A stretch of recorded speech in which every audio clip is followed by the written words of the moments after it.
Muito olá pra você! Eu sou o Ronaldo Rock. Eu sou o Victor Von Anken. E este é um episódio de leiturinha do Metendo Livro!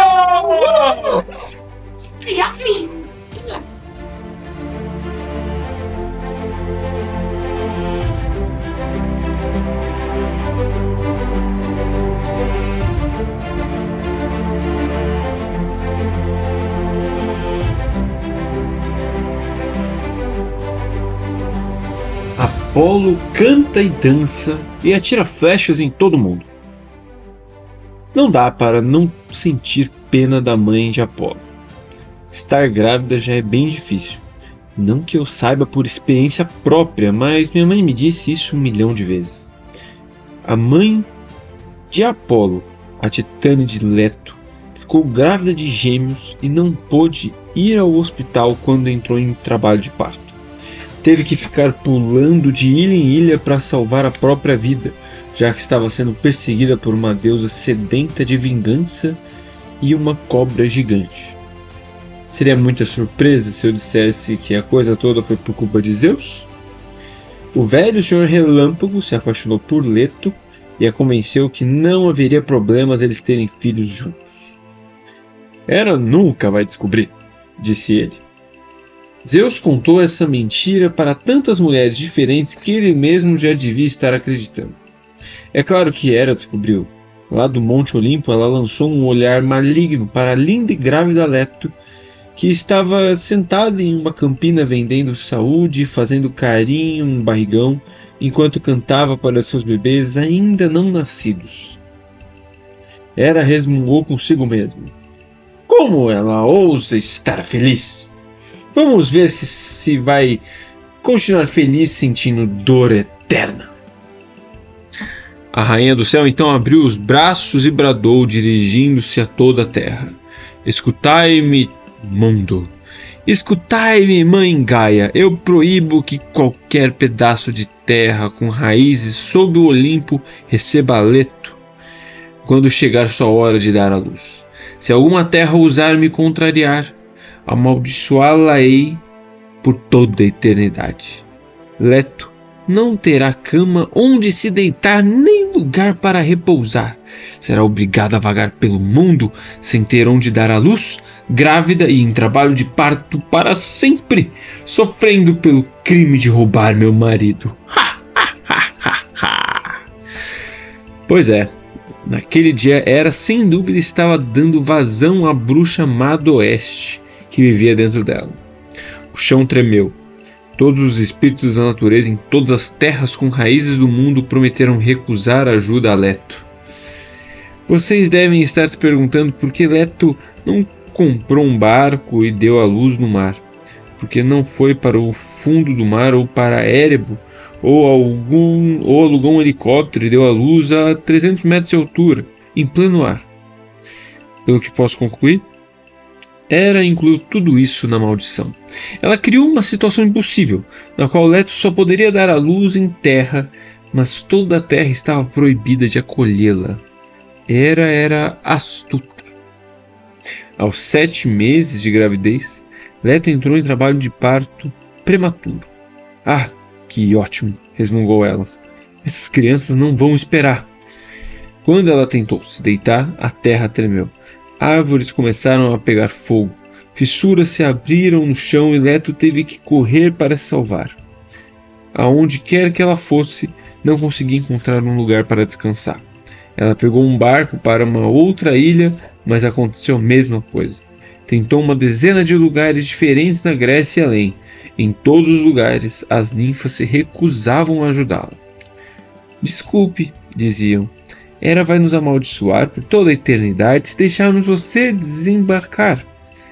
Você não pode dar à luz em nenhum lugar com raízes na terra. Mas isso quer dizer todas as terras, protestou Leto. Essa é a ideia. Leto vagou de um lugar a outro, o corpo tomado de dor, os bebês cada vez mais impacientes para nascer. Ela sentia como se tivesse engolido uma bola de praia e 2 gatos selvagens. Em desespero foi a Delfos. que já tinha sido o lugar sagrado de sua mãe, Febe, na esperança de que o oráculo a abrigasse. Mas infelizmente o oráculo tinha sido tomado por uma cobra gigante chamada Piton. De onde ela veio? Vocês vão adorar isso. A palavra Piton vem do grego phyto, que significa apodrecimento. O monstro Piton nasceu do lodo infectado e podre deixado pelo dilúvio provocado por Zeus para inundar o mundo. Que agradável. Bom, Piton Python, né? Tinha ido morar na região e pensou com seus botões: caverna legal, essa, hein? Cheia de mortais suculentos para comer. Em seguida, engoliu os sacerdotes, profetas e os peregrinos que iam pedir ajuda. E se enroscou toda para um cochilo. Quando Leto apareceu, ficou chocada de encontrar uma cobra de 30 metros de largura 30 metros e da largura de uma van no local sagrado preferido da mãe. Quem é você? Sou Python, respondeu Python. E você deve ser o meu café da manhã. A cobra deu o bote. Leto correu, mas parecia tão apetitosa por estar rechonchuda, grávida e lenta, que Python a perseguiu por quilômetros. Por vezes, quase a pegou. Por pouco, Leto não conseguiu voltar ao barco. Onde Zeus estava o tempo todo? Escondido. Com a esposa em fúria majestosa, ele não queria ser alvo de sua ira, então deixou que Leto aguentasse o chumbo grosso. Cara bacana. Leto continuou vagando por aí de barco até que finalmente teve uma ideia louca. Pediu ao capitão do barco que seguisse para a ilha de Delos. Mas, minha senhora, disse o capitão, Delos é uma ilha flutuante. Não tem como saber onde está, pois a cada dia muda de lugar. Encontre-a! Gritou Leto. A dor do trabalho de parto fez cintilar nos olhos dela um soturno brilho de agonia. O capitão engoliu em seco, saindo uma Delos fresquinha para a viagem.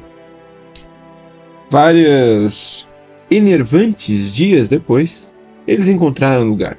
Parecia uma ilha normal, praias, colinas, árvores, com a diferença de que Delos não era presa à terra. Flutuava nas ondas onde uma boia gigantesca, vagando pelo Mediterrâneo, esbarrando de vez em quando em outras ilhas e atropelando baleias distraídas. Quando o barco se aproximou, Leto, com muito esforço, ficou de pé na proa. Ela estava com tanta dor que nem ia conseguir pensar direito, mas chamou o principal espírito da natureza da ilha. Ah, grande Delos, só você pode me ajudar. Por favor, deixe-me desembarcar em sua terra e dar à luz na ilha. A ilha estremeceu. Uma voz ecoou das colinas. Hera vai ficar completamente louca se eu fizer isso. Ela não pode fazer nada contra você, gritou Leto. A maldição especificava as terras com raízes. Você não tem raízes. Além do mais, depois que meus filhos nascerem, eles vão proteger você. 2 deuses olimpianos do seu lado. Pense nisso. Delos vai ser o lugar sagrado deles. Você vai ter templos maravilhosos. Vai poder finalmente parar em um lugar. Só com um turismo vai ganhar milhões. Delos pensou a respeito. A ilha estava cansada de vagar por aí. As ninfas da floresta ficavam enjoadas com o constante balanço das ondas. Tudo bem, disse a voz. Pode vir. Assim que Leto encontrou um lugar para deitar, o mundo tremeu de expectativa. Não é todo dia que nascem 2 novos deuses olimpianos. Todas as deusas, exceto, claro, Hera, correram para junto de Leto a fim de ajudar no parto. Leto teve 2 bebês lindos, um menino chamado Apolo e uma menina chamada Ártemis. Eles nasceram no 7º dia do 7º mês, quando Leto estava com 7 meses de gravidez. Então o número sagrado deles era o 13. Brincadeira, era 7. Vamos falar sobre Ártemis daqui a pouco, mas Apolo não perdeu tempo e foi logo atraindo todas as atenções. Assim que experimentou o néctar na mamadeira, pulou dos braços da mãe, ficou de pé e sorriu. Beleza, pessoal? Meu nome é Apolo e preciso de arco e flechas agora mesmo. Um instrumento musical também seria ótimo. Alguém já inventou a lira? As deusas se entreolharam confusas. Nem os olimpianos estavam acostumados com bebês sorridentes que falavam frases completas e pediam armas. Nunca ouvi falar de lira, admitiu Deméter. Na verdade, a lira seria inventada mais tarde, mas isso é outra história. Tudo bem, disse Apolo, dando de ombros. Um violão serve, ou um ukulele. Só não me tragam um banjo, por favor. Não curto banjo. As deusas foram correndo providenciar o que o garoto queria. Hefesto fez um arco dourado lindo e uma aljava com flechas mágicas. Quanto ao instrumento musical, o melhor que conseguiram arranjar foi um keras, um negócio que parece um trompete. Quando as deusas voltaram para Delos, Apolo tinha crescido tanto que parecia ter 5 anos, apesar de não ter nem um dia de vida. Ele tinha cabelo dourado bem comprido, um bronzeado bacana e olhos que brilhavam como o sol. Somando-se tudo isso à túnica grega tecida em ouro que ele tinha arranjado para vestir, o cara era tão ofuscante que ficava até difícil de olhar. Colocando o arco e a aljava nos ombros, Apolo pegou o keras e tocou uma bela melodia, cantando a capela. Ai, eu sou Apolo e eu sou demais, lá lá lá lá, qualquer coisa que rime com demais. Na verdade, não faço ideia do que ele cantou, mas ele anunciou que seria o deus do arco e flecha, da música e da poesia. Também anunciou que se tornaria o deus da profecia e interpretaria a vontade de Zeus e as palavras do oráculo para todos os pobres e pequenos mortais. Quando a música terminou, as deusas bateram palmas educadamente, apesar de ainda acharem a cena toda meio estranha. A ilha de Delos adorou ter um novo patrono. Delos firmou raízes e se ancorou no mar para não mais se mover. A ilha se cobriu de flores douradas em homenagem ao deus dourado Apolo. Se vocês visitarem Delos hoje, ainda verão esses campos de flores selvagens entre as ruínas, embora, felizmente, Apolo já não toque o trompete com tanta frequência. Apolo cresceu a uma velocidade absurda. Em cerca de uma semana já tinha se tornado um deus adulto. Ou seja, o cara escapou da escola, tirou um diploma honorário e parou de envelhecer quando tinha a aparência de 21 anos. E ficou assim para sempre. Nada mal, né? Se querem saber, na minha opinião. A primeira providência dele foi vingar a mãe pela dor e pelo sofrimento que ela padecera durante a busca por algum lugar em que pudesse dar à luz. Infelizmente, ele não podia destruir Hera, que afinal era a rainha do céu e tal. Mas, quando ouviu sobre Python, a cobra que perseguira Leto em Delfos, Apolo ficou enfurecido. Já volto, avisou ele a mãe. Apolo voou até Delfos, e sim, ele voava, e chamou Python. Ei, cobra! Python abriu os olhos. O que você quer? Cantar uma música sobre como sou incrível. Ah, por favor, melhor me matar. Tudo bem. Então Apolo pegou o arco e disparou uma flecha entre os olhos da cobra. Depois, cantou uma música sobre como ele era incrível. Ele jogou o corpo da cobra em uma fissura abaixo da caverna, onde o bicho apodreceu eternamente, liberando todo tipo de odor agradável.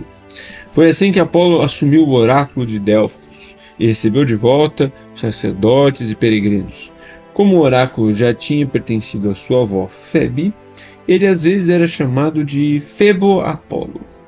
A sacerdotisa principal, que previu o futuro, passou a ser conhecida como Pythia, por causa da cobra Python, ou Pythia, isso aí, né?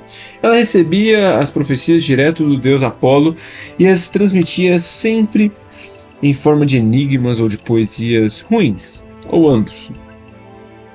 Ela ocupou a caverna onde a cobra tinha morrido.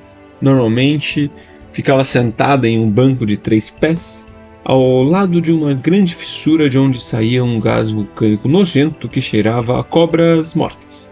Se você fizesse uma oferenda, Hipítia te dizia seu futuro ou respondia as perguntas, o que não garantia que você fosse entender a resposta, e se entendesse, provavelmente não ia gostar. Apolo assumiu seu lugar entre os deuses do Olimpo e nem era ousou protestar. É que ele parecia tão divino. Era alto, musculoso, bronzeado, como um salva-vidas de SOS Malibu. Usava o cabelo comprido, mas preso em um coque de estilo masculino para não atrapalhar no manuseio do arco. Perambulava pelo Olimpo em sua túnica cintilante, arco e flecha em mãos, piscando para as moças e cumprimentando os rapazes com soquinhos, ou às vezes piscando para os rapazes e cumprimentando as moças com soquinhos. Apolo não ligava, achava que todos o amavam. Ele era ótimo com poesia e música, quer dizer, tinha quem gostasse, né? Eu sou mais do tipo rock and roll e tudo bem.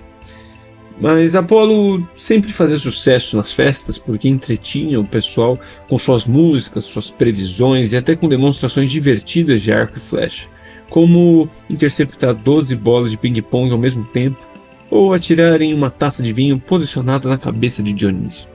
Apolo também se tornou o deus dos pastores de ovelhas e vacas. Por quê? Boa pergunta. Obviamente, Apolo gostava de carnes boas. Ele tinha o melhor gado do mundo. Todo mundo queria roubar seus animais, mas ele os mantinha sob vigília constante. Se alguém sequer chegasse perto de seu rebanho sagrado, era capaz de ser deflagrada a Guerra Mundial V de vacas. Ou melhor, V. Ah, tá. Então vamos explicar a piada para quem está nos ouvindo. Guerra Mundial V de vaca. Que parece 5, mas entendeu? Vambora. Quando se zangava com alguém, Apolo não deixava barato. Para punir qualquer mortal em qualquer ponto do mundo, bastava ele puxar seu arco e disparar. A flecha fazia a volta no céu e encontrava o alvo pretendido, qualquer que fosse a distância. Se ele estivesse na Grécia e ouvisse um sujeito na Espanha murmurar "Apolo é um burro", bam! Era um espanhol morto. E a flecha era invisível, então os outros mortais nunca sabiam o que tinha atingido o sujeito. Na Grécia Antiga, sempre que alguém caía morto inesperadamente, concluía-se que tinha sido obra de Apolo. Talvez fosse uma punição, talvez uma recompensa para algum inimigo do falecido. Tendo isso em mente, o que vou falar agora vai parecer estranho. Apolo era o deus da cura. Se alguém quisesse um band-aid ou um advil, podia recorrer a Apolo. Mas ele também tinha poder sobre pestes e epidemias, podia curar ou matar todo um exército, até mesmo uma nação inteira. Se ficasse furioso, disparava uma flecha especial que explodia em uma fumaça venenosa, espalhava varíola, peste negra ou antraz. Se o apocalipse zumbi acontecer, vocês já sabem a quem culpar. Apolo era o deus de tantas coisas diferentes que até os gregos ficavam confusos. Eles falavam coisas do tipo, esqueci quem é o deus das cestas de palha. Ah, deve ser Apolo. Talvez tenha sido por isso que mais tarde os gregos e os romanos começaram a chamá-lo de deus do sol. Esse cargo era na verdade de Hélio, mas os mortais meio que esqueceram de Hélio e decidiram dar a carruagem do sol para Apolo, um cara brilhante e dourado como o astro-rei, o que fazia até que sentido. Neste livro, contudo, não vamos colocar como deus do sol. Ele já tem coisas demais com que se preocupar, até porque a ideia de Apolo guiando a carruagem do sol me apavora, pois vocês sabem que ele estaria falando ao celular na maior parte do tempo e com o rádio no volume máximo, os subwoofers da caixa de som fazendo o veículo inteiro tremer. Ele estaria de óculos e ficaria olhando as gatinhas e dizendo, "E aí?" Enfim, o símbolo dele eram o arco e a flecha, o que não é surpresa. Mais tarde, quando a lira, uma harpa pequena, foi inventada, passou a ser o símbolo dele também. O mais importante de saber sobre Apolo, nunca o subestimem. Um dia ele pode ser o deus das rimas fracas, das músicas chiclete e das aulas de primeiros socorros. No seguinte, é o deus das armas químicas e pragas devastadoras. E vocês achando aí que Poseidon era quem tinha dupla personalidade. Apolo não matava sem motivo. Ele só não precisava de muito motivo. Por exemplo, uma vez sua mãe Leto estava indo vê-lo em Delfos, quando foi assediada por um gigante chamado Títio. Eu sei, que nome horrível. Títio. Mas não há nada que eu possa fazer a esse respeito. Títio não era flor que se cheirasse. Era um dos filhos mais monstruosos de Zeus. Sua mãe era a típica princesa mortal, Elara. Só que, quando ela estava grávida, Zeus teve a brilhante ideia de escondê-la de Hera, enfiando-a em uma caverna subterrânea. Algumas coisas nos vapores da caverna transformou o bebê na barriga de Elara em uma coisa horrenda e tão grande que o corpo da mãe não conseguiu mais abrigá-lo. É meio nojento, mas bem... Kabum! Elara morreu. No entanto, a criança continuou crescendo até a caverna toda virar sua incubadora. E então Gaia, a própria cara de terra, decidiu ser a mãe substituta de Títio. Ela completou o treinamento dele no lado negro. Quando Títio finalmente saiu da terra, parecia menos um filho de Zeus e mais um filho do monstro de Frankenstein. Ao ficar sabendo dele, Hera concluiu que poderia usá-lo para conseguir sua desejada vingança contra Leto. Oi, Títio, disse Hera um dia. Sangue! Gritou Títio. Carne e sangue! Sim, disse Hera. Isso é muito bom. Mas que tal uma esposa bonita, além de carne e sangue? Carne! Certo! Talvez mais tarde, uma mulher vai passar por aqui em breve, a caminho de Delfos. Ela adora quando gigantes grandes e fortes tentam sequestrá-la e arrastá-la para seus lares subterrâneos. Interessado? Títio coçou a cabeça enorme. Sangue! Ah, certamente. Hera sorriu. Se ela resistir, derrame todo o sangue que quiser. Títio concordou. Hera lhe deu um biscoitinho em recompensa por ser um bom garoto e o deixou esperando na estrada para Delfos. Não demorou muito e Leto apareceu. Títio avançou sobre ela. Graças a experiências com o Python, Leto tinha muita prática, em fugir de monstros. E desta vez não estava grávida. Ela desviou do gigante e saiu correndo toda para Delfos. Ei, filho! Gritou ela. Não quer me dar uma mãozinha aqui? Quando ouviu o chamado da mãe, Apolo pegou o arco e disparou. Títio caiu de cara na terra, com uma flecha dourada no coração. Mas a vingança foi rápida demais para o gosto de Apolo, então ele foi ao mundo inferior falar com Hades. Tem um cara, um tal de Títio. Acho que ele ainda conta como um semideus mortal, não sei bem. Mas se o espírito dele aparecer, torture-o para mim. Uma tortura legal, como Zeus fez com o Prometeu. Só que não com uma águia, talvez um urubu ou algo do tipo. Urubu ou algo do tipo? Perguntou Hades. Isso, perfeito! Hades devia estar sem inspiração, pois seguiu a sugestão de Apolo ao pé da letra. Quando o espírito de Títio apareceu, o gigante foi condenado por agredir Leto e foi mandado para os campos da punição, onde foi acorrentado, ganhou um fígado que se regenerava e teve a barriga aberta para que os urubus pudessem se esbaldar nele para sempre. Acho que mais tarde Prometeu entrou com uma ação exigindo direitos autorais pela ideia. Em outra ocasião, Apolo se vingou de um insulto cometendo um assassinato em massa. Parece justo? Não é? A rainha de Tebas, uma mulher chamada Níobe, teve 14 filhos, 7 meninos e 7 meninas. As crianças eram saudáveis e bonitas e tiveram boas notas na escola. Por isso, Níobe sempre se gabava deles. Vocês já devem ter encontrado mães assim. Alguém diz, fiz um gol no futebol ontem à noite. E ela diz, ah, que legal.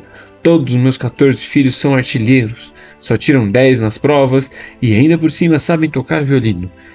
E a pessoa só tem vontade de dar na cara dela. Bem, Níobe era essa mulher. Um dia, a cidade de Tebas fez um festival em homenagem a Leto. Os sacerdotes a estavam elogiando por ser tão linda e corajosa e por dar à luz não apenas um, mas 2 deuses incríveis, Apolo e Ártemis. Conforme as orações prosseguiam, a rainha Níobe não conseguiu mais suportar. Isso não é nada demais, disse ela ao público. Acho que Leto não é mais bonita nem mais corajosa do que eu. Além do mais, ela só teve 2 filhos. Eu tive 14 filhos incríveis. Pois é, péssima ideia. Do outro lado do mundo, Apolo e Ártemis ouviram os insultos e foram voando até lá, arcos apostos. Eles desceram até sobre Tebas, e uma onda de terror se espalhou pela cidade. Todos viraram pedra, menos a rainha e sua família. Orgulhosas dos seus filhos, é? Gritou Apolo. Talvez seja preciso fazê-la ver as coisas por outro ângulo. Ele disparou 7 flechas de ouro e matou todos os filhos de Níobe ao mesmo tempo. Ártemis matou as 7 filhas. O marido de Níobe, o rei, chorou de ódio, desembaiou a espada e partiu para cima de Apolo, que, por isso, o matou também. O coração de Níobe ficou estraçalhado. Ela fugiu para uma montanha na Ásia Menor, na área que hoje é a Turquia, onde passou anos e anos chorando até finalmente virar pedra.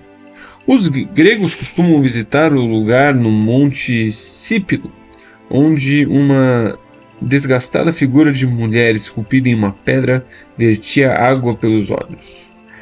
Talvez ela ainda esteja lá. Quanto à família morta, eles ficaram expostos por 9 dias. Seus corpos ficaram nas ruas de Tebas, atraindo moscas e ficando cada vez mais nojentos e mais Python, enquanto o restante da população estava congelado como estátuas. Zeus acabou ficando com pena de Tebas e despetrificou o povo. Ele permitiu que enterrassem a família real.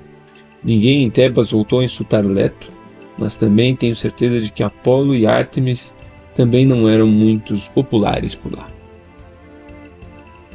Mas, mesmo assim, Apolo conseguiu encontrar novas formas horríveis de punir as pessoas. A pior foi o que ele fez ao sátiro Marcias. Vamos falar Marcias, para não parecer Márcias de várias Márcias, né? Enfim, Marcias. Esse sujeito com pernas de bode morava em Frígia, na Ásia Menor, mais ou menos perto do lugar em que Níobe virou pedra. Um dia, Marcias estava passeando pela margem do rio, cuidando da própria vida, quando viu um instrumento estranho caído na grama. Por acaso era a flauta que Atena tinha feito, a primeira do mundo. Talvez vocês lembrem que as outras deusas debocharam de como ela ficava engraçada tocando e que por isso ela acabou jogando o instrumento fora, para longe do Olimpo, jurando que quem a tocasse sofreria um destino terrível. Bem, o pobre Marcias não sabia disso. Atena não tinha colocado uma etiqueta de aviso. Então o sátiro pegou a flauta e começou a tocar. Como estava cheia da saliva da deusa, a flauta emitiu um som maravilhoso. Em pouco tempo, Marcias havia dominado o movimento dos dedos e já começava a tocar tão lindamente que todas as ninfas da natureza, a quilômetros dali, se aproximaram para ouvi-lo. De repente, ele estava dando autógrafos, com vários hits entre os mais tocados da semana nas principais rádios. Seu canal do YouTube tinha 7 milhões de seguidores e seu primeiro álbum ganhou um disco de platina na Ásia Menor. Tudo bem, talvez eu esteja exagerando, mas ele ficou popular por causa da música. Sua fama se espalhou. Apolo não gostou nada disso. Ele só tinha 5 primeiros lugares entre os mais pedidos.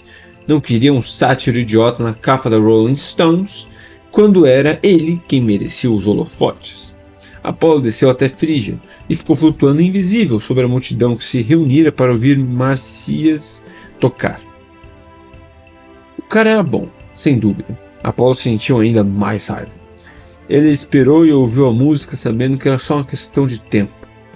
Dali a pouco, uma ninfa deslumbrada, sentada na primeira fileira, gritou: Marcias, você é o novo Apolo! O elogio subiu a cabeça de Marcias. Obrigado, gata! disse ele com uma piscadela. Mas falando sério, você prefere a música de Apolo ou a minha? A plateia aplaudiu como nunca, alucinada, até que Apolo apareceu no palco em meio a uma luz dourada e todos ficaram mudos. Que excelente pergunta, Marcias! Exclamou Apolo. Isso foi um desafio? Porque para mim pareceu um desafio. Senhor Apolo, eu não estava... Uma competição musical, você disse? Apolo sorriu de orelha a orelha. Eu aceito. Vamos deixar que a plateia escolha quem é o melhor. E só para tornar tudo mais interessante, o vencedor pode fazer o que quiser com o perdedor. Pedir qualquer preço, infligir qualquer punição. Que tal? Marcias ficou pálido, mas a plateia comemorou e festejou em aprovação. É engraçado como um recital de flauta pode rapidamente demandar para a execução pública. Sem muita escolha, Marcias tocou o melhor que conseguiu. A música que ele tirou da flauta levou lágrimas aos olhos das ninfas. Os sátiros nas plateias choraram, levantaram os isqueiros acesos e baliam como cabritinhos. Em seguida foi a vez de Apolo, que tocou uma música em sua lira. A essa altura a lira já tinha sido inventada. Falarei mais sobre isso depois. Ele dedilhou, cantou e fez um longo solo de arrepiar. As garotas da primeira fileira desmaiaram. A plateia berrava de entusiasmo. Era impossível dizer quem havia ganhado a competição. Os dois músicos eram igualmente talentosos. Bem, Apolo coçou a cabeça. Para desempatar, vamos ver quem consegue fazer o melhor truque tocando. Marcias ficou olhando para o deus sem entender. Truque? Claro, você sabe, movimentos diferentes. Exibição, você consegue fazer isso? Apolo colocou a lira para atrás da cabeça e tocou sem nem olhar para as cordas. A plateia foi à loucura. Ele cruzou o palco de joelhos, girando os braços enquanto arrasava nas semicolcheias. Depois apertou o botão de sustentação da nota e se jogou sobre os braços da plateia, fazendo um solo enquanto a multidão o carregava de volta para o palco. Os aplausos só cessaram depois de 1 hora. Apolo sorriu para Marcias. Você consegue fazer isso? Com uma flauta? Gritou Marcias. É claro que não, não é justo. Então eu ganhei, disse Apolo. Tem a punição perfeita para você. Sabe, Marcias, você se acha especial, mas é só modinha. Eu vou ser famoso para sempre. Sou imortal. Você? Só casca, sem recheio. Se raspar a superfície, dá para ver que você é só mais um sátiro mortal de carne e osso. E eu vou provar isso para a plateia. Marcias recuou. Ele sentia que na boca o gosto de lodo de Python. Senhor Apolo, me deixe pedir desculpas por... Vou esfolar você vivo, disse Apolo alegremente. Vou arrancar sua pele para todos podermos ver o que tem por baixo. Já está com nojo? Pois é, foi bem horrível. Marcias teve uma morte medonha só porque ousou tocar tão bem quanto Apolo. O corpo do sátiro foi enterrado em uma caverna perto do local onde transcorreu a competição de música. E o sangue dele virou um rio que descia pela encosta da colina. Apolo foi capa da Rolling Stones. Quem viu o rosto sorridente dele jamais imaginaria que o cara fazia cortinas de pele de sátiro. Uma última coisa sobre Apolo. Ele era um solteirão convicto e um verdadeiro mulherengo. Ei, um psicopata, assassino em massa e que toca lira? Não tem nada de mais encantador. De acordo com algumas histórias, ele namorou todas as 9 musas, as deusas que cuidavam dos diferentes tipos de artes, como tragédia, comédia, drama, para televisão, etc. Apolo não conseguia se decidir entre elas, eram todas lindas. Assim, ele prometeu nunca se casar, só namorar e curtir. Uma única vez ele ficou tentado a quebrar a promessa. Foi quando se apaixonou e teve o coração partido. Tudo por culpa dele mesmo. Certa tarde, Apolo estava caminhando pelo palácio no Monte Olimpo quando deu de cara com Eros, filho de Afrodite. O atirador do amor estava sentado no parapeito de uma janela, ajeitando a corda do arco. O garoto parecia tão novo e o arco tão pequeno que Apolo caiu na gargalhada. Ah, meus deuses! Exclamou Apolo, limpando uma lágrima dos olhos. Você chama isso de arco? Essas flechas parecem dardos. Como é que você consegue acertar alguma coisa? Eros estava fervendo por dentro, mas conseguiu dar um sorriso. Eu consigo na boa. Isto é um arco, garoto! Apolo puxou seu longo arco de ouro feito por Hefesto. Meus inimigos tremem quando me veem chegando. Acabo com qualquer um com uma única flecha, a qualquer distância. Já você? Bem, imagino que seja um temível caçador de porquinhos da Índia. E dizendo isso, Apolo saiu andando, ainda rindo. Eros trincou os dentes e murmurou para si mesmo. Vamos ver, senhor arco grandão. Você pode até derrubar seus inimigos, mas eu consigo derrubar você. No dia seguinte, de manhã, Apolo estava andando à margem do rio, na Tessália, apenas tocando lira e apreciando a luz do sol, quando Eros disparou uma flecha bem no coração dele. Por acaso, uma náiade estava se banhando ali perto, uma das filhas do espírito do rio da região. Daphne era o nome dela. Pelos padrões de qualquer um, Daphne era bonita. A maioria das náiades era. Mas no momento em que Apolo a viu, ele achou-a mais linda do que Afrodite. Todas as mulheres com que ele já havia saído de repente lhe pareceram sem sal. Apolo decidiu que tinha que se casar com ela. Mas Daphne, assim como muitas ninfas inteligentes, tinha decidido fazia muito tempo que não sairia com deuses, porque as namoradas deles sempre se davam mal. Não o tempo todo, talvez tipo 99,9% das vezes. Oi, cumprimentou Apolo. Qual o seu nome? Daphne saiu da água e se cobriu com o roupão.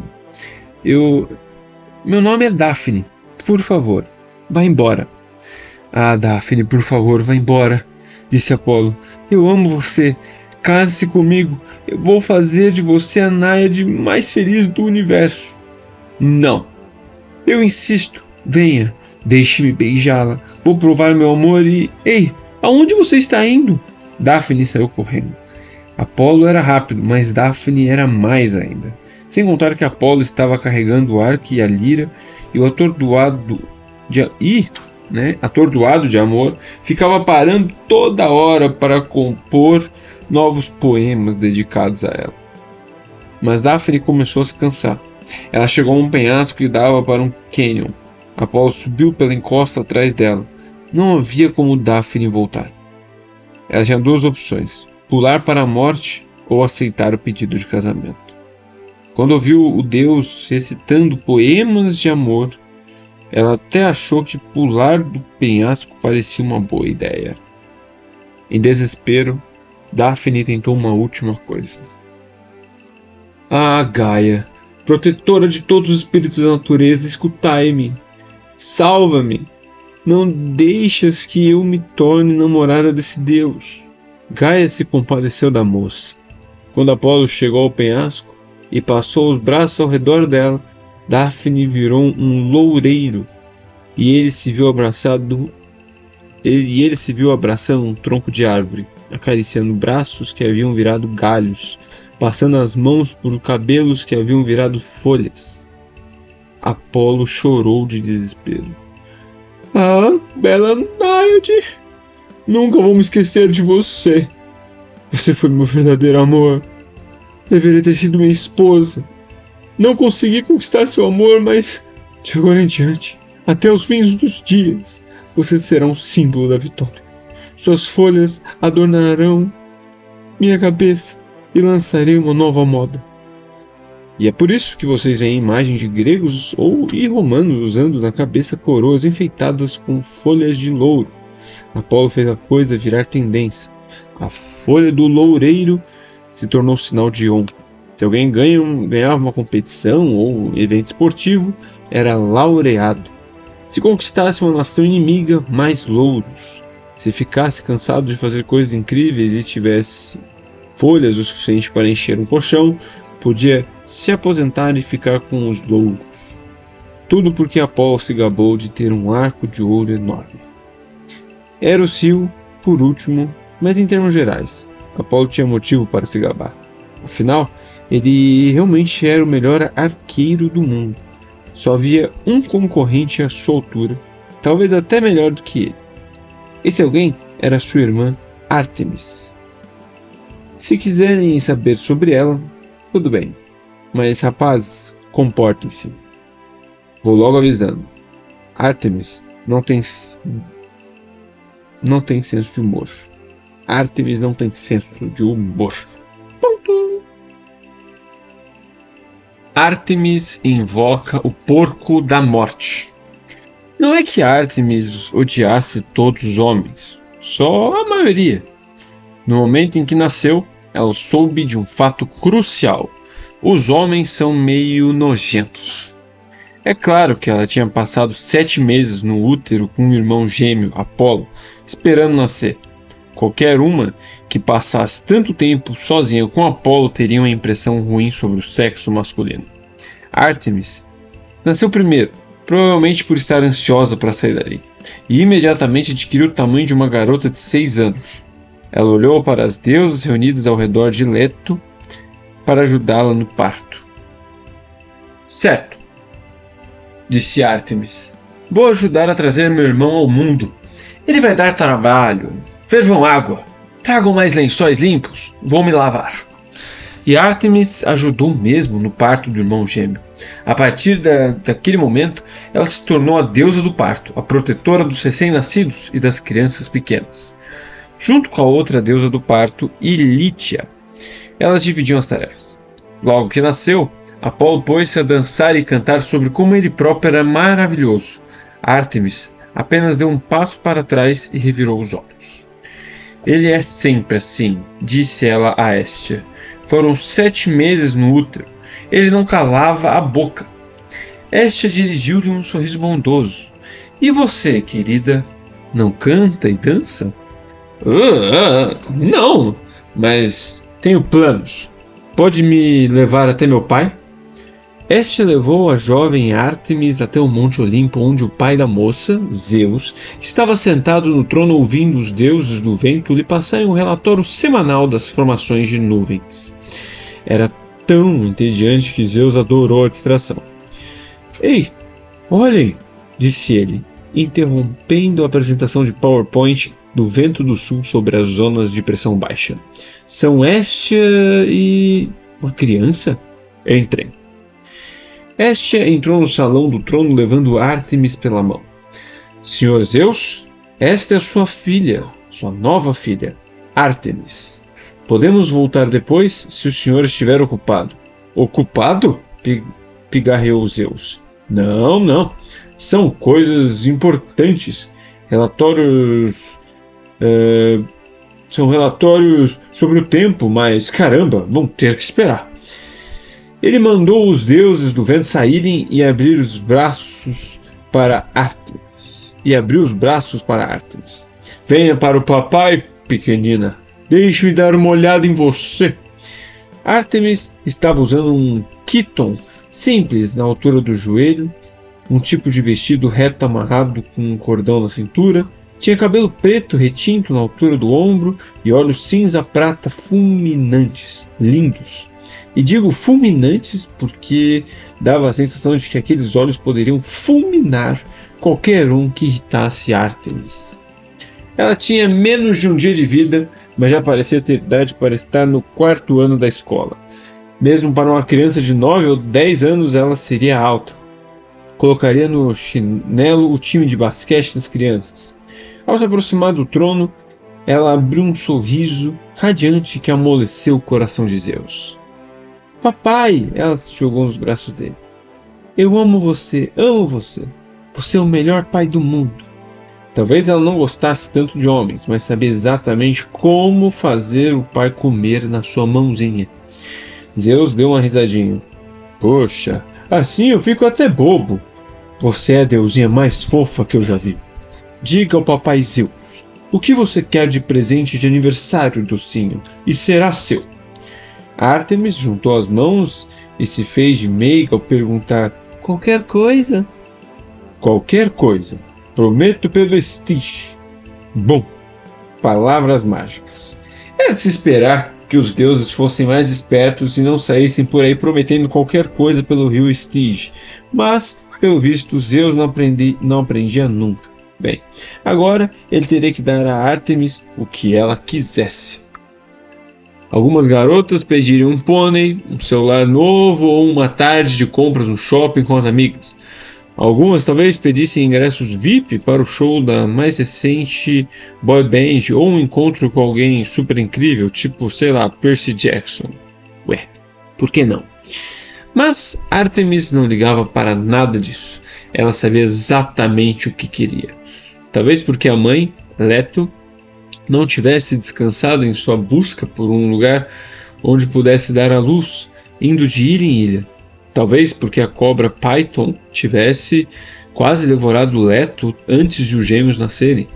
Qualquer que fosse o motivo, Ártemis tinha o espírito inquieto.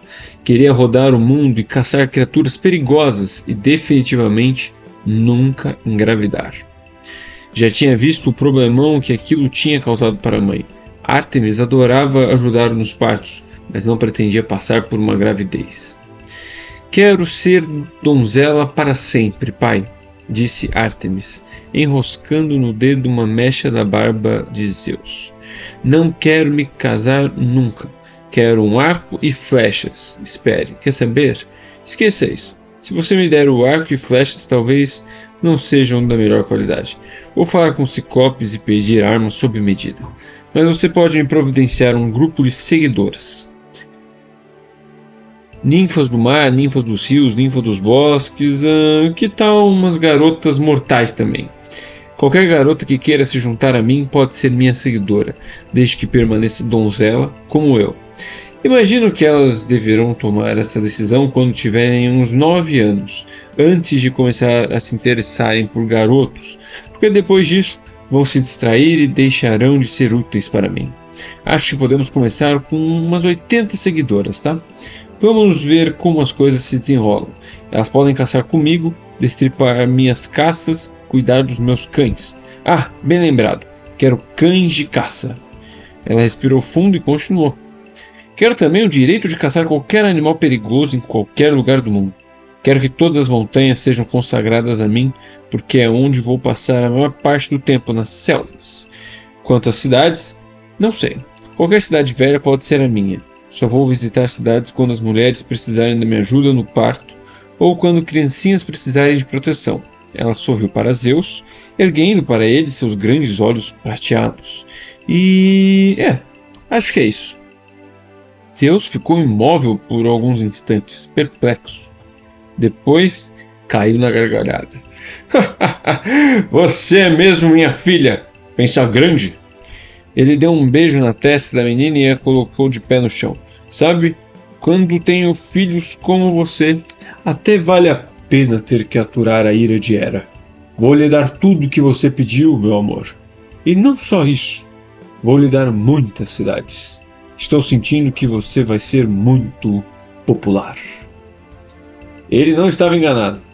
Ártemis era idolatrada por todo tipo de gente. Grávidas, crianças pequenas, pais e mães, jovens donzelas que queriam proteção para escapar de homens nojentos e, é claro, qualquer pessoa que tivesse o costume de caçar, o que naquela época era muita gente. Homem ou mulher, quem fosse adepto da caça de Ártemis como protetora, desde que não destruísse a natureza e realmente usasse o que tivesse caçado. Mas ela era também a deusa dos animais selvagens, então, se alguém enlouquecesse e matasse muitos animais sem nenhum motivo, Ártemis teria uma conversinha com a pessoa. Após falar com o pai, Ártemis foi visitar os Ciclopes, que estavam trabalhando em uma das forjas de Hefesto na ilha de Lípara, para lhes pedir que fizessem um arco de caça especial, todo em prata, e uma aljava cheia de flechas encantadas de ouro e prata. Depois, foi visitar Pan, o sátiro que era deus da natureza. Ártemis adotou os melhores cães selvagens para seu bando de caça. Alguns eram malhados em branco e preto, alguns tinham pelos castanhos, alguns eram todos pintados, como os dálmatas. Todos eram ferozes. Corriam mais rápido que o vento e conseguiam sozinhos derrubar um leão adulto, de tão forte que eram. Imaginem o que seriam capazes de fazer juntos. Em seguida, Ártemis reuniu seu grupo de seguidoras. Não foi difícil. Muitas ninfas imortais gostavam da ideia de viverem livres na natureza, sem nunca precisarem se preocupar em se casar. Talvez vocês estejam pensando, mas eu quero me casar um dia. Mas naquela época a maioria das garotas não escolhia com quem se casava. O pai lhes dizia, ei, vá se casar com aquele cara. Foi quem me ofereceu o maior dote. E pronto. Não importava se era gordo, velho, feio, se tinha cheiro de queijo passado. A garota não tinha escolha, era obrigada a se casar com o cara. As seguidoras de Ártemis nunca precisavam passar por isso. Tampouco precisavam viver o tempo todo alertas, com medo de que algum deus apaixonado aparecesse para emboscá-las. As caçadoras de Ártemis eram proibidas para eles. Quem quer que tentasse sequestrá-la ou mesmo flertar com ela, estaria na mira do arco de prata de Ártemis. Normalmente, Ártemis levava consigo apenas 20 seguidores para caçar de cada vez. Não tem como 80 garotas se aproximarem da presa de forma sorrateira. O restante ia caçar em grupos diferentes ou ficava no acampamento para preparar os animais caçados, secar o couro ou acender fogueiras, ou fazer o que quer que as pessoas que curtam a natureza fazem quando estão acampando.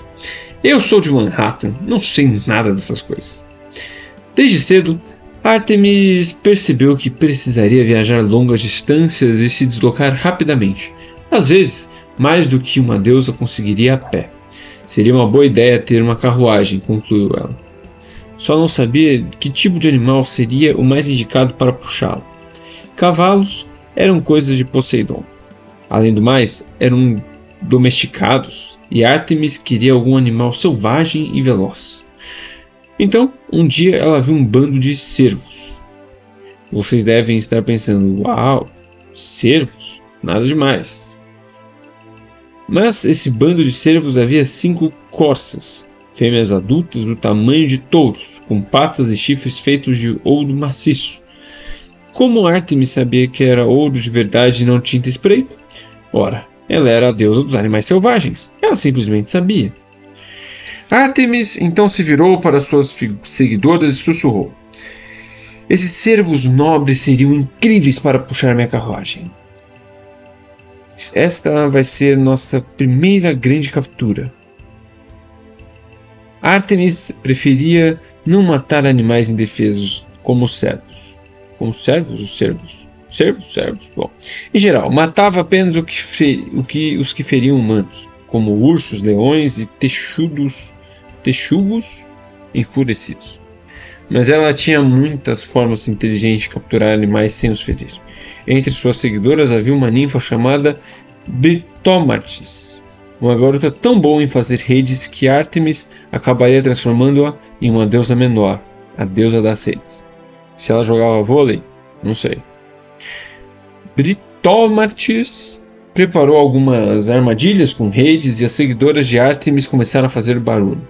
Aconteceu como elas queriam. A maioria dos cervos de tamanho normal fugiu, mas as corsas gigantes com chifres de ouro se viraram para o inimigo a fim de enfrentá-lo e proteger o grupo. 4 delas foram direto na direção das armadilhas e acabaram capturadas.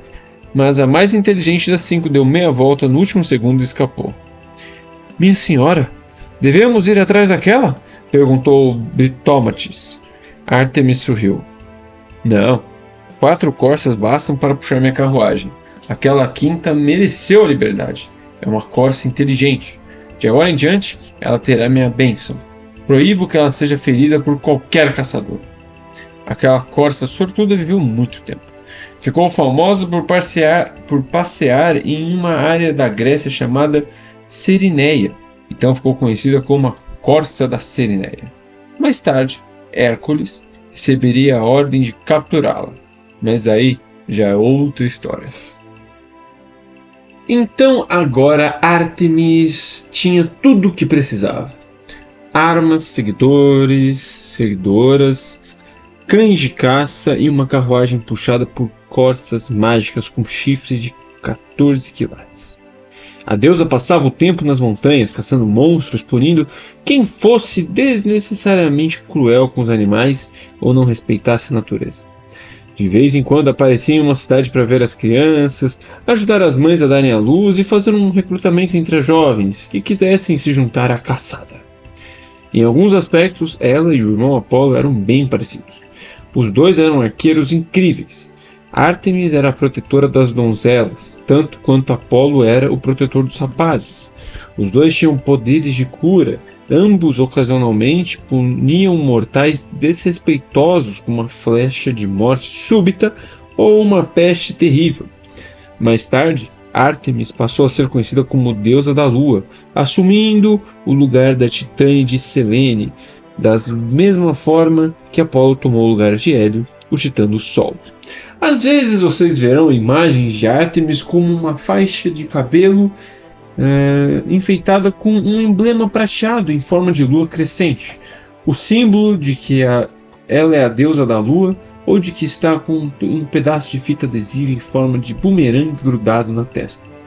Vamos ficar com a primeira opção. Já em outros aspectos, Ártemis era completamente diferente do irmão.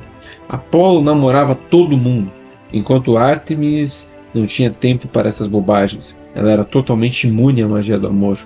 Apolo gostava de fazer música. Ártemis preferia o som dos grilos à noite, o estalar da fogueira, os piados das corujas e o gorgolejar dos rios. Apolo gostava de chamar a atenção. Ártemis preferia passar despercebida na natureza e ser deixada em paz por suas seguidoras. Os símbolos dela, nenhuma surpresa: o arco, o cervo e às vezes a lua crescente. E não pensem que só as mulheres adoravam a deusa Ártemis, pois os homens também a respeitavam. Os espartanos rezavam para ela quando queriam fazer uma boa caçada, para serem bons no uso do arco e flecha, etc. Alerta de nojeira. Uma boa caçada. Alerta de nojeira. Para homenageá-la, eles amarravam um jovem ao altar de Ártemis e o chicoteavam até ficar tudo repleto de sangue, porque eles achavam que isso deixaria Ártemis feliz. Não sei.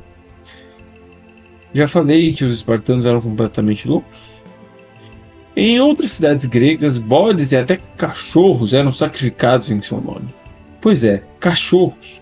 Ártemis amava os cachorros. Por que alguém os sacrificaria em homenagem a ela? Não sei.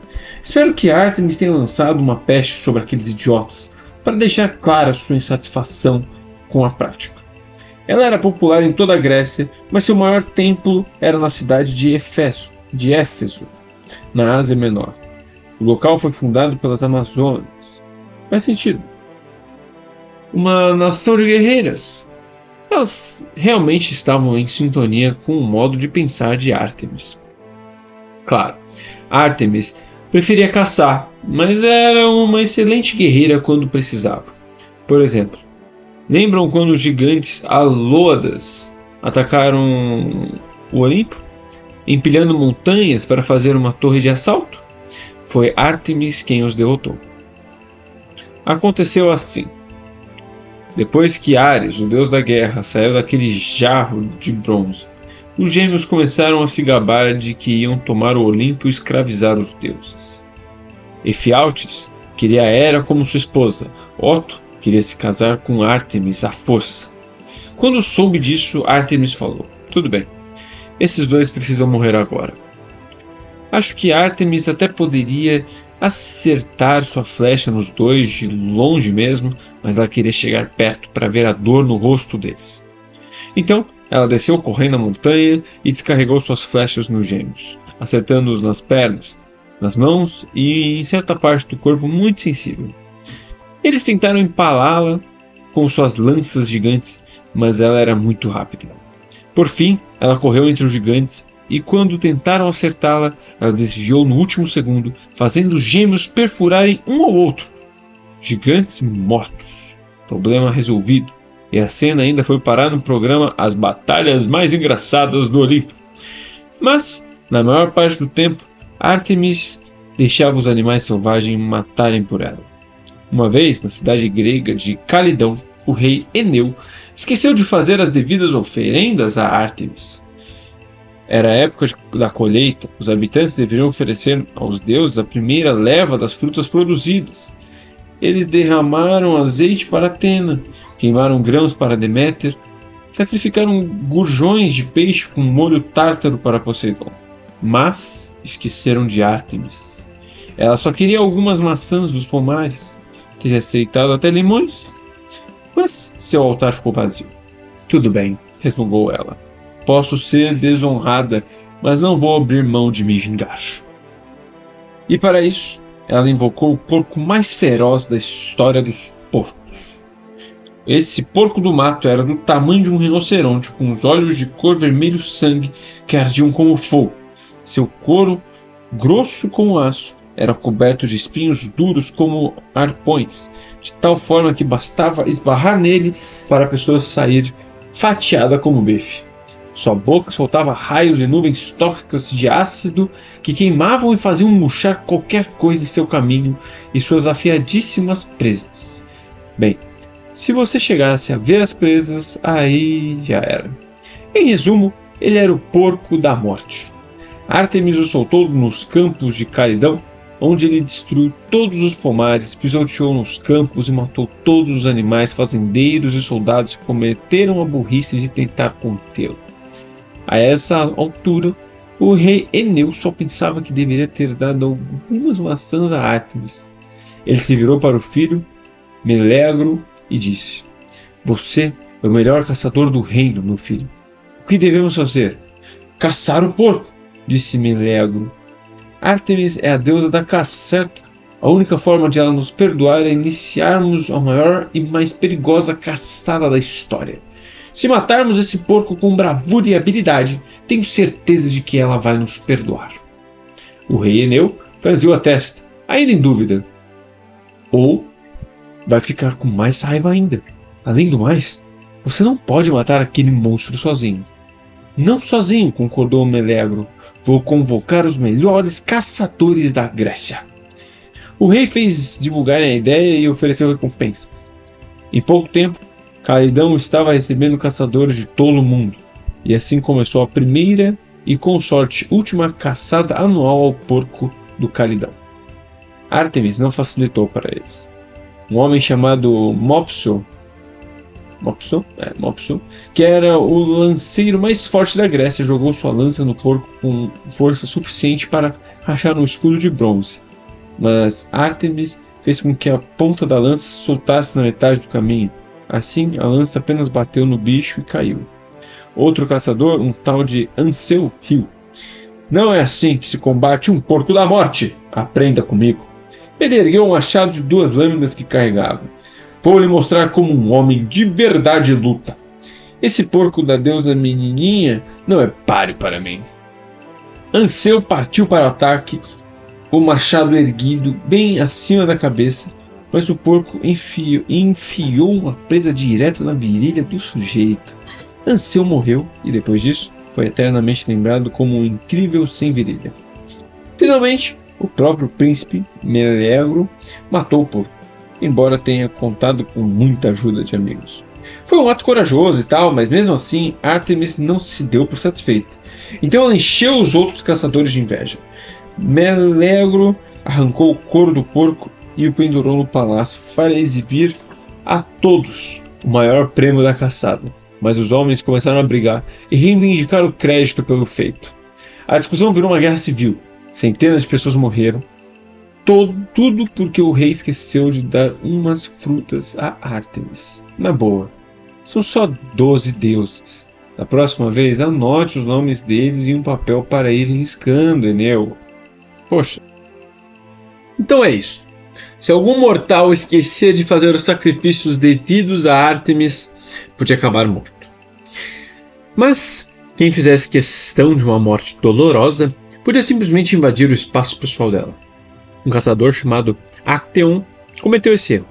O mais louco era que ele realmente respeitava Ártemis, sempre se lembrava de fazer os sacrifícios, dedicava a ela os melhores animais que tivesse capturado e tentava ser um bom caçador. Action tinha sido criado e treinado pelo próprio Chiron, o famoso centauro que treinou os melhores heróis gregos, tipo eu. Ele tinha uma matilha de 50 cães. Quando não estava na caverna de Chiron aprendendo coisas de herói, estava passeando com seus cachorros, perseguindo criaturas perigosas e levando para casa bacon de porco selvagem. Uma noite, nas montanhas, exausto após um longo dia de caça, ele resolveu se deitar para dormir sobre uma pedra com vista para um lago com cachoeira. Os cães se aconchegaram na campina atrás dele. Ele descobriu até a cabeça e adormeceu, acordando de manhã ao som de vozes. Action esfregou os olhos. Quando olhou para o lago, pensou que estivesse sonhando. Um grupo de belas moças estavam se banhando na cachoeira, tipo, sem roupa. As mais bonitas eram exatamente como as estátuas de Ártemis que Action via nos templos, alta, cabelo escuro e olhos prateados e brilhantes. Ao vê-las se banhando, Action sentiu sangue rugir aos ouvidos. Vejam bem, se na mesma hora ele tivesse ido embora de fininho, talvez tivesse safado. Ártemis nem havia dado pela sua presença. Se tivesse dado fora discretamente, Action poderia ter vivido até a velhice com seu segredo, sabendo-se um homem de sorte. Afinal, ele ainda não a estava espionando. Foi por acaso. Mas não, claro que não. Action tinha que se deixar levar pela cobiça. Ele ficou olhando e se apaixonou por Ártemis. Decidiu que tinha de que se casar com ela. Ele sabia que a deusa tinha decidido ser donzela para sempre, claro, mas isso era porque ainda não o conhecia. Action a respeitava, sempre fazia sacrifícios para ela, amava caçar e amava os animais. Eles tinham tanto em comum. Como não tinha pensado nisso antes? Então, ele se levantou e gritou: "Perdão, minha senhora!" As seguidoras de Ártemis gritaram e correram para a margem para pegar suas sopas e seus arcos. Ártemis apertou os olhos. Nem tentou se cobrir. Foi na direção de Action, caminhando sobre a água. "Quem é você?" perguntou ela. "Action, minha senhora. Sou um grande caçador e sempre a idolatrei." "É mesmo?" Ártemis não pareceu impressionada. "E mesmo assim me espia enquanto estou me banhando." Foi sem querer." O pescoço de Action começou a coçar, como se estivesse coberto de pulgas. Ele não se sentia mais tão confiante, mas agora era tarde demais para recuar. "Sua beleza me inspirou a falar com você. Eu preciso tê-la. Case-se comigo." Ártemis inclinou a cabeça. Uma aura prateada brilhava ao redor de todo o seu corpo. "Eu preciso tê-la?" disse ela. "Acha que sou sua caça?" Não, minha senhora. Acha que você é o caçador e que eu sou seu prêmio a ser capturado com sua matilha de cães? Bem, não, mas deixe-me esclarecer uma coisa, Action. Eu sou a caçadora. Sou sempre a caçadora. Você é a caça. Nenhum homem que tenha me visto nua pode permanecer vivo." O corpo de Action se contorceu de dor. Logo acima dos olhos, sua testa se abriu e dali surgiram 2 grandes chifres. Seus dedos se fundiram e formaram cascos. Suas costas se curvaram e esticaram. Suas pernas se estreitaram. Suas botas encolheram e viraram cascos. Action se tornou um cervo. Um belo cervo, com chifres de 16 pontas. Ártemis deu um assobio agudo, fazendo os 50 cães de Action despertarem do sono. Eles não detectaram o cheiro do dono em parte alguma, mas... Uau! Uau! Como aquele cervo enorme cheirava bem. Action tentou ordenar aos cachorros que se sentassem, mas não tinha voz. Eles não o reconheceram. Ele correu como os cervos costumam fazer, mas os cães foram mais rápidos. Eles fizeram um picadinho do ex-dono. Quando terminaram, os cães olharam ao redor procurando Action. Sem conseguir encontrá-lo em lugar algum, eles latiram, choramingaram e ficaram muito tristes, mas acabaram voltando para a caverna de Quirón. O centauro deduziu o que havia acontecido, já que havia farrapos da roupa de Actaeon presos nos dentes dos cães, além de sangue nos pelos deles. Quirón já tinha avisado aquele garoto burro para não se meter com Artemis. Para fazer os cachorros se sentirem melhor, ele construiu um boneco de Actaeon com as roupas do caçador, como se fosse um espantalho. Assim os cachorros achariam que o dono ainda estava presente. Acho que isso foi legal da parte de Quirón, para o bem dos cachorros, mas fiquei pensando, será que ele tem um espantalho de Percy Jackson guardado em algum armário, para o caso de alguma emergência? Não sei se quero saber. Essa não foi a única vez que um homem viu Artemis se banhando.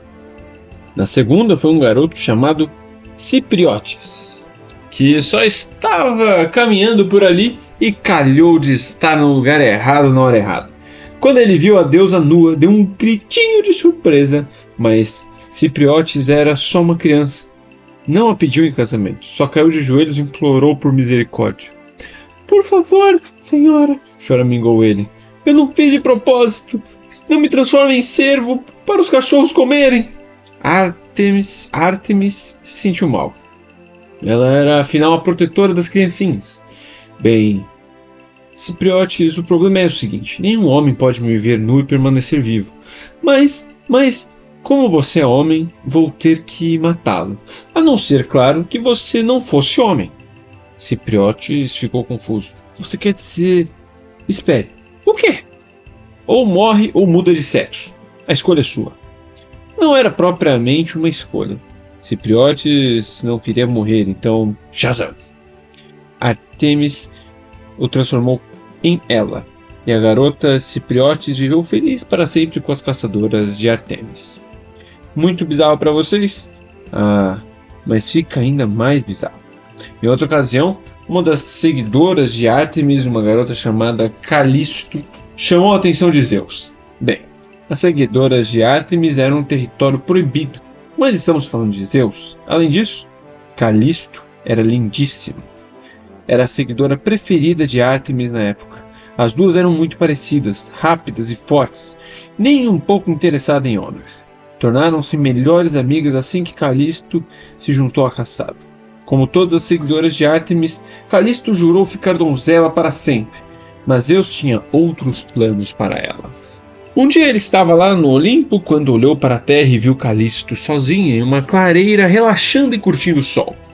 É a minha chance, disse ele a si mesmo. Só preciso descobrir um jeito de me aproximar, para que ela não saia correndo. Aquela garota é rápida. Então, Zeus mudou de forma, ficando igual a Artemis. Eu sei, é muita canalice, não é? Mas, como eu disse, ele não tinha escrúpulos quando se tratava de mulheres. O patife chegaria a ponto de fingir ser a própria filha. Artemis, falsa, apareceu na clareira tranquilamente, como quem não quer nada. Oi, Calisto. O que está fazendo? Minha senhora. Calisto ficou de pé em um pulo. Eu estava só descansando. Posso descansar com você? Perguntou a Artemis falsa. Calisto até notou alguma coisa estranha nos olhos da deusa, mas mesmo assim disse, claro. A Artemis falsa chegou mais perto e pegou a mão de Calisto. Você é muito bonita, sabe? Nisso, a Artemis falsa beijou Calisto. E não estou falando de uma bitoquinha de amiga, beijinho na bochecha não. Calisto lutou e tentou recuar, mas Zeus a segurou com força, e ele era mais forte do que ela. Minha senhora! Gritou Calisto. O que está fazendo? Foi quando Zeus voltou à sua verdadeira forma, fazendo Calisto gritar ainda mais alto. Pronto, disse o Deus do céu. Artemis não precisa saber, minha querida. Vai ser nosso segredinho. E foi assim que Zeus mostrou mais uma vez que era um cretino. Sim, claro, ele pode me ouvir e ficar com raiva. Não vai ser a primeira vez que me arrisco com o Sr. Trovão. Mas, ei, eu só falo do que eu sei. Se a verdadeira Artemis estivesse por perto, teria ido correndo ajudar Calisto, mas infelizmente a moça estava sozinha. Zeus conseguiu o que queria. Depois, Calisto ficou com muita vergonha de contar o ocorrido, com medo de ter sido, de alguma forma, culpa dela própria. Uma dica: se vocês sofrerem algum tipo de ataque de um cretino, a culpa nunca é sua. Contem para alguém. Calisto guardou o segredo o máximo que conseguiu. Tentou fingir que nada tinha acontecido. Só que ela engravidou. Não podia esconder aquilo para sempre. Alguns meses depois, ao final de um dia quente, cheio de perseguição a monstros, Ártemis e sua turma foram nadar. Todas pularam no lago, menos Calisto. "O que foi?" gritou Ártemis. "Venha!" Calisto corou e colocou a mão na barriga, que estava começando a crescer.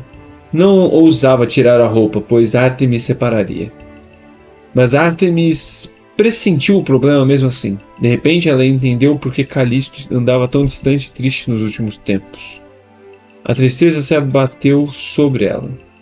"Logo você, Calisto", disse Ártemis. "De todas as minhas seguidoras, você quebrou o voto? Eu não queria." Uma lágrima escorreu pela face da jovem. "Quem foi? Um belo guerreiro? Um herói de fala mansa? Meu irmão Apolo? Ah, não me diga que foi ele." Foi você", disse Calisto em um choramingo. Ártemis ficou olhando para ela sem entender. "Como é que é?" Então Calisto contou a história de como Zeus aparecera para ela disfarçado da líder das caçadoras. A deusa ferveu de fúria. Sua vontade era partir para cima do pai, mas não há muito o que fazer quando seu pai é o rei do universo. Ela olhou para Calisto e balançou a cabeça, morrendo de pena. "Você era minha preferida. Se tivesse me procurado logo o que aconteceu, eu poderia ter ajudado. Eu encontraria um marido rico e bonito e deixaria que você iniciasse uma vida na cidade que escolhesse. Eu teria permitido que você se retirasse da caçada com honra. Você poderia ter ido em paz. O ataque de Zeus não foi sua culpa." Calisto chorou. "Mas eu não queria perder você. Eu queria ficar." Ártemis sentiu seu coração se partindo, mas não podia demonstrar isso. Ela tinha regras para suas seguidoras. Não podia permitir que as regras fossem infringidas, mesmo sendo por sua melhor amiga. "Calisto, seu crime foi esconder o segredo de mim. Sua falta de franqueza desonrou a mim e as suas irmãs da caçada. Você corrompeu nossa instituição de donzelas, não sendo mais donzela. Não posso perdoar isso." Mas Ártemis, chega!" Ártemis então apontou para Calisto, que começou a mudar de forma. Ela cresceu. Seus membros encurtaram e ficaram mais grossos. Suas roupas, que vinham ajudando a esconder sua condição, viraram uma densa e sufocante cobertura de pelos marrons. Calisto virou um urso pardo. Quando tentou falar, só conseguia rugir. "Agora vá", disse Ártemis, tentando não chorar. "Sua nova forma vai lembrá-la de que você nunca deve se aproximar de mim novamente. Se eu voltar a vê-la, terei que matá-la. Vá!" Calisto desapareceu no bosque. O filho que ela gerou foi um humano chamado Arcas, que voltou ao mundo dos mortais e acabou virando rei. Mas logo depois, a pobre Calisto foi morta por caçadores. Zeus sentiu um pouco de remorso. Por isso a transformou em uma constelação, a Ursa Maior, ou Grande Ursa, como se isso pudesse compensar o fato de ter destruído a vida da garota. É meio estranho. Depois do incidente com Calisto, os dois melhores amigos de Ártemis foram homens. Não sei bem porquê. Talvez ela tenha achado que eles não a fariam sofrer mais do que ela sofrera por causa de Calisto, ou se fizessem, pelo menos ela não ficaria surpresa, pois homens eram cretinos por natureza. Ou talvez estivesse tentando provar para si mesmo que jamais voltaria atrás no voto de permanecer virgem, mesmo estando perto do cara mais interessante que ela poderia encontrar. O primeiro amigo foi Orion, que tinha um passado obscuro. Para começar, ele era gigante, mas era baixo para os padrões dos gigantes, com certeza de 2 metros de altura, e sua aparência humanoide quase poderia fazê-lo passar por mortal. Ele trabalhou por muito tempo para o rei Quios como caçador real, até se meter com a filha dele. Quando Quios descobriu mandou cegarem Órion com ferro quente e o expulsou do reino. Órion vagou pela Grécia até esbarrar com o deus ferreiro Hefesto, para quem contou sua história trágica. Vendo que o gigante parecia genuinamente arrependido, Hefesto, que entendia bem de tragédias e segundas chances, fez para ele um par de olhos mecânicos que lhe permitiam voltar a enxergar. Órion então se instalou em Delos, onde conheceu Ártemis. Ela o achou um sujeito até que bem legal. Ele não tentava esconder os crimes que cometera e era bastante habilidoso na caça. Afinal, os anos de cegueira haviam aguçado seus outros sentidos e os olhos mecânicos lhe proporcionavam todo tipo de habilidade super legal, tipo visão noturna e mira. Assim, Órion se tornou o primeiro homem a entrar para o grupo das caçadoras de Artemis. Enfim. Não sei bem o que outras seguidoras achavam disso. A caçada nunca havia sido um ambiente misto, mas Órion não tentou nenhuma gracinha com nenhuma delas. Ficava longe das garotas quando elas estavam tomando banho, ajudava com as tarefas em pé de igualdade. Não demorou muito e ele ficou bastante amigo de Ártemis. Sabe o único problema? Órion era um pouco bom demais na caça. Um dia ele foi caçar sozinho e se empolgou. Acertou 16 ursos, 12 leões e vários monstros que nem sabia o que era. E aí começou a disparar em animais indefesos, cervos, coelhos, esquilos, pássaros, vombates. Talvez ele tenha simplesmente surtado. Talvez Apolo o tenha enlouquecido, porque não gostava muito daquele sujeito passando tanto tempo com a irmã. A questão é que em pouco tempo Órion estava com uma montanha de carcaças de vombates. Ele pintou o rosto com sangue de esquilo, colocou folhas no cabelo e começou a gritar: "Vou matar todos os animais do mundo! Sim, todos eles! Morram, seus peludos idiotas!" Isso não combinava com o lema das caçadoras, de harmonia com a natureza. E também não agradou muito a Gaia, a mãe terra. Órion gritava tão alto que mesmo adormecida ela se incomodou. Gaia murmurou consigo mesmo: "A fim de matar seu delinquente? Pois então tome." Nisso, um escorpião gigante saiu de uma fissura no chão atrás de Órion. Quando se virou, o gigante levou uma ferroada venenosa bem no peito. Esse foi o fim de Órion. Ártemis saiu à procura dele e quando encontrou o corpo frio e sem vida, cercado por algum motivo bizarro de milhares de bichos peludos mortos, seu coração se partiu de novo. Dessa vez, Ártemis criou uma constelação. Ela colocou Órion no céu junto de um escorpião, para que sua história permanecesse viva para sempre.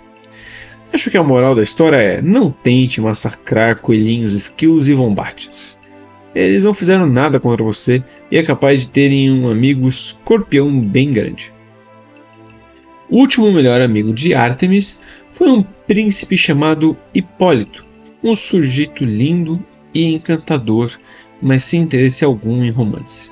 Seu único desejo era caçar o tempo todo. Em outras palavras, era o homem perfeito para Ártemis.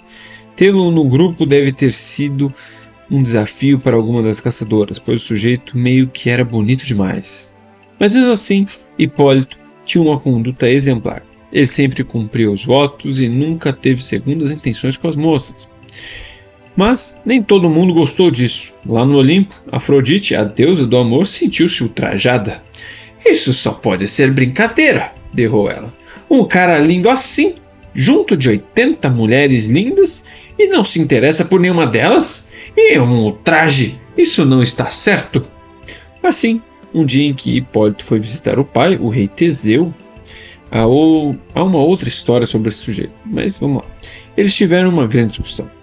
O pai queria que Hipólito se casasse para ter filhos e manter o nome da família quando se tornasse rei e blá blá blá. Mas Hipólito disse: "Não, quero ficar com Ártemis e caçar." Teseu gritou de volta, frustrado: "Se você a ama tanto, por que não se casa com ela? Ela é uma deusa virgem, pai. Você nunca presta atenção em nada mesmo." A discussão foi ficando cada vez mais acalorada porque, lá no Olimpo, Afrodite estava inflamando as paixões dos dois. Sim, Ela era a deusa do amor, mas não há muita diferença entre amor e ódio. Os dois saem de controle facilmente e um acaba se transformando no outro. Podem acreditar, eu sei do que eu estou falando. Por fim, Teseu desbanhou a espada e matou o próprio filho. Ops! É claro que o rei morreu de vergonha.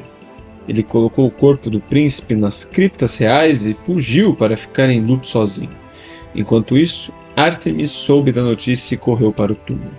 Chorando de fúria, ela segurou o corpo de Hipólito gritando: Não! Não, não, não, eu não vou perder mais um grande amigo, não vou! E saiu correndo da cidade carregando o corpo de Hipólito. Ártemis procurou em toda a Grécia até encontrar o melhor médico do mundo, um homem chamado Esculápio. Filho de Apolo, o deus da cura, Esculápio conseguia ser ainda melhor do que o pai. Talvez porque passava todo o tempo curando mesmo, enquanto Apolo só sabia paquerar garotas e dar shows musicais no parque. Tia Ártemis! Exclamou Esculápio. Que bom vê-la! Ártemis depositou o corpo de Hipólito aos pés dele.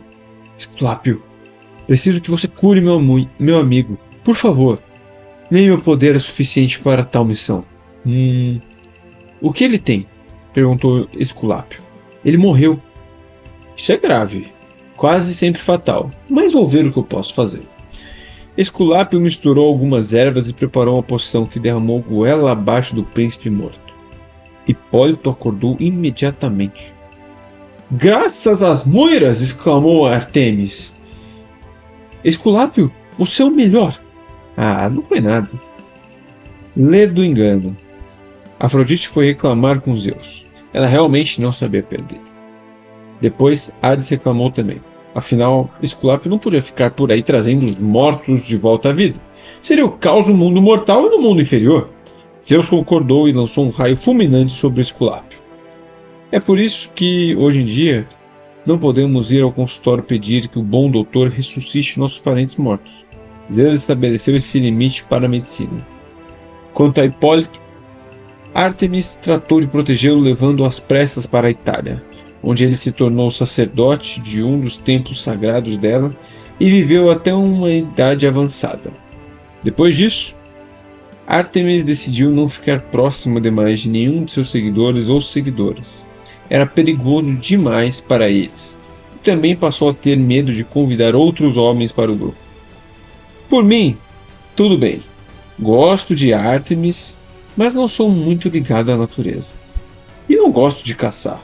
Até gosto de garotas, só que minha namorada não gostaria que eu andasse com 80 meninas bonitas em meio à natureza. Ela é meio possessiva mesmo. Então é isso, galera. Ficamos com a leitura por aqui.